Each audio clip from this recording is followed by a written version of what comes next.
we can enter into the presence of the Lord and find, I've been invited. Amen. I've been invited. You've been invited. We have access to the power of God all the time, every time, anytime. Amen. We talked about this a couple of weeks ago. Blessed are they which do hunger and thirst after righteousness. And sometimes we just need to practice His presence. Can we just raise our hands? Everybody in the building, raise your hands. Amen. Close your eyes. Amen. Look up toward heaven and just tell Jesus, I love you, Jesus. Let's just talk to Him. Jesus, I am hungry and I am thirsty for your righteous work to be done in my life. God, I want to practice your presence. And God, I want to invite your Spirit into my trouble. God, I want to invite your Spirit into my trouble, into my life, into my family. God, I want to experience a greater dimension of what is available to me. Somebody say, Jesus.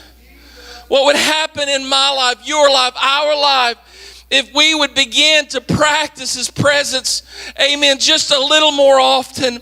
Amen. If we would just take a moment to unplug from the racket and the noise and the many voices that are in this world and close our eyes, lift our hands, raise our hands and talk to God. Lord, I love you today. Lord, I thank you today. Lord, I need you today. Amen. Just to talk to God.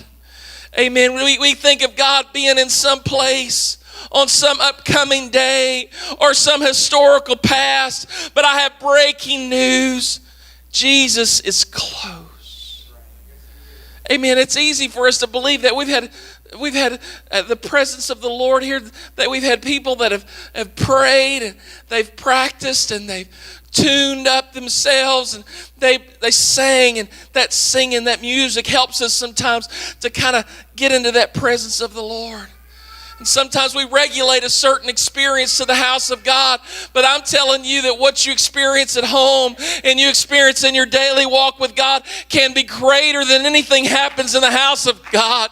Amen. It could be something that can create some rocks of revelation and some stones of foundation that no one else can lay but God. Amen. And when you begin to do that personal devotion in your life, it is then when you come to God, come to the house of God, and the preacher will preach, and you're like, woo, my God, that's what the Lord was saying to me. Oh, that was Jesus talking to me while I was driving down the road. Amen. The Lord's will and purpose for the house of God and the man of God in your life is to provide a confirmation, a voice of confirmation to what the Lord has been saying all week. Because the Lord can talk to you. He can talk to you. He does. But are we listening?